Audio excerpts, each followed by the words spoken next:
सभी को मेरा नमस्कार।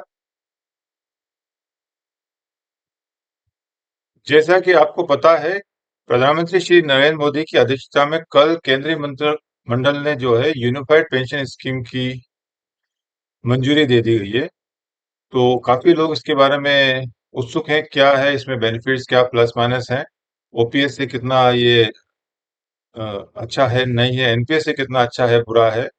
सबके मन में ये इच्छा है जानने की, तो मैंने सोचा कि चलो एक छोटा सा वीडियो इसमें बनाए कि क्या स्कीम है। हालांकि जो मैंने इसको समझा है, मुझे तो काफी अच्छी स्कीम लगी। तो स्कीम के ऊपर हम बात करते हैं। सबसे पहले जो इसमें बात है, एनपीएस और ओपीएस की जो बात आ रही है, उसमें मैं बता दूं कि मैक्सिमम एक ही डिफरेंस था जो मेरी जानकारी में था। सारे बेनिफिट, जैसे मैं इसको भी रिटायरमेंट बेनिफिट की हम बात करें, ये हमारा लंबा चौड़ा रिटायरमेंट बेनिफिट में जो ये ओपीएस वाले में जो मिलता था ओल्ड पेंशन स्कीम में, pension, retirement gratuity, commutation, GIS, LAP, HLAP का जो पेमेंट होता था, फिर पीएफ का जो पैसा मिलता था वो मिलता था, composite transfer grant, kit pass, post retirement company process, medical facility, quarter retention, ये सारे बेनिफिट मिलते थे। ये लगभग लगभग सभी एनपीएस कर्मचारी को भी मिलती थी। इसमें दो चीजें जो मैं दिखा रहा हूँ इसमें, पहला तो मंथली पेंशन नहीं मिलता था इसके अंदर, जो अभी इस किस्म चालू किया। उसके बाद फिर कम्युटेशन, जो पेंशन नहीं था तो कम्युटेशन और पेंशन भी नहीं था, और पीएफ का पैसा उसको नहीं मिलता था। तो अभी नई स्कीम में भी अभी कम्युटेशन और पेंशन के बारे में इसमें कुछ कहा नहीं है, तो वो हम बाद में बात करेंगे। और पीएफ का जो 6 नंबर का इसमें पैरा दिखा रहा है, balance as credit of employees provident fund, ये अभी नहीं मिलेगा। ये जो सबसे इम्पोर्टेंट पार्ट था, मंथली पेंशन, इसके बारे में सरकार ने कहा है कि assure pension 50% of the average basic pay drawn over the last 12 months prior to superannuation for a minimum qualified service of 25 years. This pay is to be proportionate for lesser service period up to minimum 10 years service. तो मैं pension के बारे में, मैंने कई जगह काफी मैं चैनल्स देख रहा था, काफी इन्फॉर्मेशन देख रहा था, लोगों को जानकारी थोड़ी सी मुझे ठीक नहीं लगी, कम लगी मेरे को, कि 50% जो है, कई लोग काफी सारी बातें कर रहे थे। तो मैं बता दूं, लास्ट बेसिक का जो 50% जो बात है उसमें और ओपीएस में क्या डिफरेंस है, तो ये लगभग लगभग ओपीएस के इक्वलेंट दे दिया है। ओपीएस के अंदर ओल्ड पेंशन स्कीम में भी लास्ट बेसिक जो चलता था उसका 50% लेते हैं, लेकिन डिफरेंस बता दूं, ओल्ड पेंशन स्कीम में ये था कि आपकी जो लास्ट बेसिक, जिस दिन लास्ट डे आपने रिटायरमेंट के दिन जो आपने ड्रॉ किया, यानी 30 जून को अगर आप रिटायरमेंट है, 30 जून का आपका क्या पे था, वो पिछले 10 महीने का एवरेज निकालते थे उसमें। इसमें दोनों दोनों में से भी जो भी ज्यादा आ रहा था उसको ही पे पकड़ते थे, लास्ट बेसिक पकड़ते थे। अभी ये जो नया यूनिफाइड पेंशन स्कीम जो यूपीएस जो आया है, इसमें कहा है, इसमें लास्ट पे की बात नहीं कही है, इसमें कहा है कि पिछले 12 महीने कर दिया। अभी हमारे जो ओपीएस में 10 महीने था, इसमें लास्ट के 12 महीने में जो पे कर्मचारी ने ड्रॉ किया है, तो ऑब्वियसली लास्ट के 12 पे में थोड़ा सा आपका इंक्रीमेंट लगता है। कई बार तो इंक्रीमेंट की वजह से थोड़ा सा आपका पे कम होता है। कई बार लोगों की एनआईपी चलती है, चार्जशीट वगैरह मिलती है तो एनआईपी चलती है, तो उसकी वजह से पे आपका कम रहता है। और एक और, कई बार लास्ट के ईयर में आपका प्रमोशन होता है। ओपीएस में कई बार यह भी होता है कि कर्मचारी रिटायरमेंट के दिन प्रमोशन ज्वाइन कर रहा है, उसको लास्ट डे उसने प्रमोट हुआ तो उसका पे एक दिन के लिए पे बढ़ा है, तो उस एक दिन के पे बढ़े हुए पे के ऊपर फिर उसका पेंशन फिक्स होता था। ये थोड़ा सा नुकसान आपको यूपीएस में नहीं मिलेगा, लेकिन बहुत ज्यादा नुकसान है, क्योंकि नॉर्मली जो रेलवे एम्प्लॉई है, मैं समझता हूँ 90% या 80% लोगों का तो पे वही चलता था। सिर्फ 10 या 20% या 30% ऐसे होते थे जिनकी एनआईपी चल रही है या पे चेंज हुआ है या प्रमोशन हुआ है, बहुत कम लोगों को होता था। तो एवरेज ले देखे, मोटा मोटा तौर पे तो जो है ये एनपीएस और ओपीएस का जो लास्ट पे का फिक्सेशन जो बोला है उनका 50%, वो लगभग लगभग इसमें बराबर ही होगा। बस कैलकुलेशन इसमें लास्ट 12 मंथ था, और पहले ये था कि लास्ट 10 मंथ एवरेज या लास्ट पे जो भी ज्यादा उसमें से, तो ये डिफरेंस हो जाएगा। और दूसरी बात इसमें कहा है कि 25 साल की पूरी सर्विस करनी पड़ेगी, तभी आपको लास्ट पे का 50% मिलेगा, 50% मिलेगा, नहीं तो उसको प्रोपोर्शनेट कम किया जाएगा। इसके बारे में बता दूं कि पेंशन नियम 1993 में भी यही बात लिखी थी कि पहले क्वालिफाइंग सर्विस मिनिमम 33 ईयर्स, यानी 33 साल पूरी करने पर ही पूरी 50% पेंशन मिलता था लास्ट बेसिक पे का। और 33 साल से कम अगर जो सर्विस होती थी तो प्रोपोर्शनेट कम होता था, जैसे इसमें बताया गया। और अप टू 10 ईयर्स प्रोपोर्शनेट पहले भी था, लेकिन सिक्स पे कमीशन एक एक 2006 के बाद उन्होंने प्रोपोर्शनेट हटा के मिनिमम 10 ईयर सर्विस पर ही फुल पेंशन देने की बात की है। इसके बारे में जब बता दूं कि प्रोपोर्शनेट कैसे कम होता है, इसके बारे में मैंने कैलकुलेशन निकाला है। ये कैलकुलेशन मैंने निकाला, आप देख सकते हैं इसके अंदर। कि किसी कोई कर्मचारी मान लीजिए उसका एवरेज एमलमेंट जो बोलेंगे 50,000 है, क्वालिफाइंग सर्विस जो है ये आपकी बेसिक, ये आपकी क्वालिफाइंग सर्विस है, ये 25 ये वाला जो पोर्शन है ये आपका क्वालिफाइंग सर्विस होगा, और उसको डिवाइड, पहले की मैं पहले पुरानी बात बता दूं, पहले जो होता था, जो रेलवे में ओल्ड पेंशन स्कीम में जब 33 साल सर्विस करनी पड़ती थी तो 50,000 बेसिक है, तो 33 साल के ऊपर 66 से डिवाइड होता था। यहाँ पे देखिए क्वालिफाइड सर्विस डिवाइड बाय 66, तो 33 के अंदर अगर 66 से डिवाइड करेंगे तो ये 0.5 यानी आधे 50% आपको मिलता था, यानी 50,000 का 50% अगर निकाला तो 25,000 आ जाता। लेकिन अगर किसी की 33 की जगह 32 साल है तो 32 डिवाइडेड बाय 66 मल्टीप्लाई बाय 50, यानी 32 में डिवाइड करेंगे 66 से तो ये 0.48 आएगा। इस 0.48 को 50,000 से मल्टीप्लाई करेंगे तो 24,000 आएगा। इस प्रकार ये कम होता जाएगा, 66 से हम डिवाइड करते जाएंगे तो ये रेशियो कम होते होते 33 साल से पहले 10 साल लास्ट था उस वक्त भी, ये लाइन आ जाएगी लास्ट 10 साल, उसमें 10 साल वाले को जो था 0.15 की जगह 0.15 से मल्टीप्लाई होता था, तो इसका आता था 7,575 रुपये 76 ये कैलकुलेशन पुराना था, 93 जो मैं पेंशन रूल नया आया था तब की बात है, और ये प्रोपोर्शनल पहले भी कम होता था और 6 पे कमीशन के बाद बंद हो गया। तो हो सकता है अभी यूपीएस में अभी क्या इन फ्यूचर 5 साल 10 साल 20 साल बाद शायद ये हट जाए, तो अभी तो फिलहाल है भी। तो इसको कैसे कम होगा इसके मैं बता दूं आपको कि किसी ने अगर 25 साल की सर्विस की है पूरी की पूरी, तो उसको 50 से डिवाइड करेंगे। मैं 50 पहले 66 था, डबल किया था 33 का, उसके हिसाब से अभी मैं समझता हूँ 50 कैलकुलेशन करने का तरीका भी शायद ये होना चाहिए, 25 डिवाइडेड बाय 50 तो 0.5 आएगा, तो इसको 25,000 मिलेगी अगर 50,000 बेसिक है उसका तो। और अगर उसकी 24 साल की सर्विस है तो 24,000, 23 साल, इसको ये कैलकुलेशन किया हुआ है 24 डिवाइडेड 50, 23 डिवाइडेड 50, 22 डिवाइडेड 50, इस तरह की ये कैलकुलेशन आएगा। तो उसी प्रकार अगर किसी की रिटायरमेंट के टाइम पे अगर 50,000 बेसिक है तो जितने साल की सर्विस होगी ये वाली, ये पूरी आपकी सर्विस है 25 24 23 10, तो 10 साल में की सर्विस होगी तो उसको 10,000 होगा, ये मिनिमम है।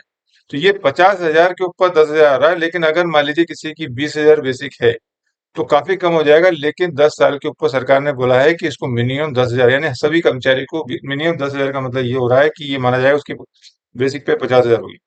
तो ये मैं समझता हूँ एक अच्छी बात ये है, प्रोपोर्शनल कम होना थोड़ा सा आपको लग रहा है कि कम हो रहा है, लेकिन कोई भी आदमी काम करेगा तो 20-25 साल की सर्विस जनरल उसकी हो ही जाती है उसकी।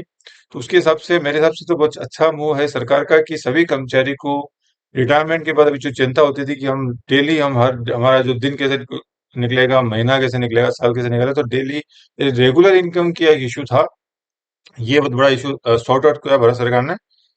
तो ये पेंशन का तो क्लियर होगा कि प्रोपोर्शनेट कैसे होगा। इसके लिए मिनिमम 10 ईयर्स की सर्विस करनी पड़ेगी, उससे कम में नहीं होगा, मिलेगा आपको बेनिफिट नहीं मिलेगा।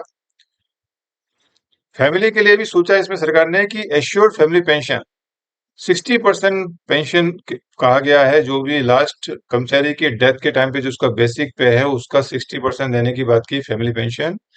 ओल्ड पेंशन इसके अंदर स्कीम के अंदर जो पहले 7 साल का कंडीशन था एनहांस फैमिली पेंशन का, वो अब हटा दिया है, मैंने पिछले वीडियो में बताया हुआ। तो यानी कोई भी कर्मचारी ओल्ड पेंशन स्कीम में अगर उसकी डेथ होती है तो उसको पहले 10 साल जो है 50% रेट मिलता है, उसके बाद उसको 30%, यानी अगर बेसिक आपका 1 लाख रुपए है तो पहले 10 साल उसकी वाइफ को 50,000 मिलेगा, और बाद में 10 साल बाद 30,000 मिलेगा। लेकिन इसके अंदर अभी जो होगा 1 लाख रुपए का बेसिक है तो उसकी वाइफ को 60,000 रुपये मिलेगा। हालांकि इसमें ये भी कहा नहीं है कि 10 साल मिलेगा कितना साल मिलेगा, फिलहाल इसके हिसाब से तो यही कि 60% ही मिलेगा जो दिख रहा है सामने।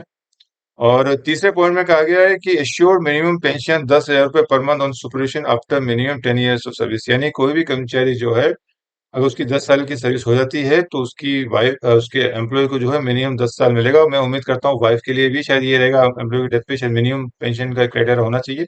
तो मैं उम्मीद करता हूँ कि फैमिली पेंशन में शायद मिनिमम 10,000 रहे। और ओल्ड पेंशन स्कीम के अंदर मिनिमम जो है पेंशन जो है वो 9,000 रुपये, तो उससे यहाँ बढ़ा दिया गया है। इसके अलावा इन्फ्लेशन इंडेक्सेशन में कहा गया है कि जो भी एश्योर्ड पेंशन है एम्प्लॉय को जो मिलेगी, इसके बाद फैमिली पेंशन जो कर्मचारी के परिवार को उसकी डेथ के बाद मिलेगा, और मिनिमम पेंशन जो कर्मचारी को मिलेगा 10,000 रुपये, उसके ऊपर डीएनएस रिलीफ। रेलवे एम्प्लॉय या जो सरकारी केंद्र सरकार के कर्मचारी होते हैं उनको डीएनएस अलाउंस महंगाई भत्ता मिलता है, और जो रिटायर हो जाते हैं या जो एम्प्लॉय की डेथ हो जाती है तो उनके परिवार वालों को महंगाई राहत मिलता है, यानी डीएनएस रिलीफ बोलते हैं उसको, डीआर बोलते हैं। तो रिटायरमेंट के बाद जो हमको डीए बोलते हैं उसको डीआर बोलते हैं, तो डियरनेस लीव जो है उनको मिलेगा, देने की बात की, ये एक अच्छा मूव है। जो एडिशनल बेनिफिट जो दिया है, जो कि ओल्ड पेंशन स्कीम में नहीं है, उनके लिए है कि कहा गया है कि एक lump sum payment at superannuation in addition to gratuity, gratuity के अलावा जो कहा गया है 1/10 ऑफ द मंथली इमोलमेंट पे प्लस डी है, जो पे प्लस डी हमारे ग्रेजुइटी का कैलकुलेशन का भी यही तरीका है। उसमें कहा गया है कि 1/10 of monthly emolument as on date of superannuation for every completed 6 month of service. इसका कैलकुलेशन लोग नहीं कर रहे, तो बता दूं कि हर 6 महीने की सर्विस करने पर कर्मचारी के वेतन को, उसके वेतन का 10वां हिस्सा उसको मिलेगा, हर मतलब 10वें हिस्से के लिए उसको हकदार हो जाएगा। यानी मान लीजिए किसी की 50,000 बेसिक है, तो उसका 10वां हिस्सा होता है 5,000 रुपये, यानी हर 6 महीने के लिए उसको 5,000 का वो क्या कहते हैं, उसको फिक्स कर लेगा कि 5,000 तो मिलेगा। तो हर 1 साल के लिए कितना हो जाएगा, 5,000, तो 1/10 आपका 6 महीने का हुआ, तो 1/20 हो जाएगा आपका हर 1 साल के लिए। यानी 1 साल की सर्विस पे 20% ऑफ द बेसिक पे, यानी 50,000 है तो 10,000 रुपये मिलेगा। तो इसी प्रकार आप फुल पे पकड़े तो मेरा समझता हूँ 5 साल की सर्विस करेगा तो उसको एक बेसिक पे मिलेगा हर 5 साल की सर्विस के ऊपर। हमारी ग्रेजुएटी के अंदर जो था, डेथ ग्रेजुएटी के, रिटायरमेंट ग्रेजुएटी में हर साल के लिए आधी पगार मिलती थी, हाफ पगार, यानी एक पगार के लिए इसको 2 साल करना पड़ता था।